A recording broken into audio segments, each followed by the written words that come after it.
has the time come for China to take the lead on climate? The US is out of the game. The Trump administration didn't even show up here at the climate conference in Brazil, and Trump himself recently called climate change a con job. Europe says it's out of cash and doesn't want to up its pledges to help poorer countries fund the green energy transition. This could be China's time to shine, especially here in Beijing.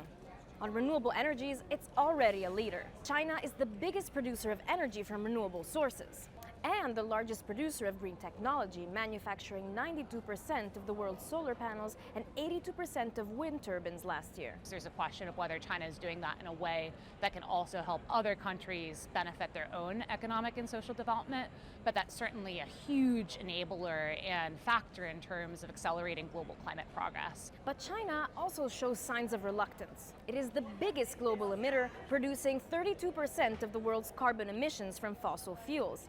And it's building far more new coal power plants than any other country. China also largely considers itself a developing country, despite being the world's second largest economy. This means it calls itself out from having to contribute financially to the green transformation of poorer nations. China is adamant. Rich, developed countries should take the lead on climate funding.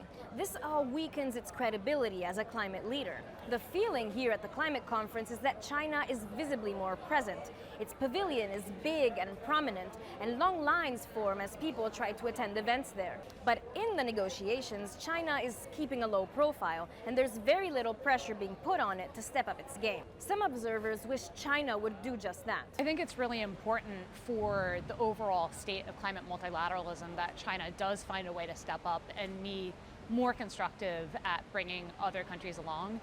So while China seems to have all it needs to lead on climate, economic strength, influence, and the potential to become a green powerhouse, it so far refuses to actively step into that leadership role.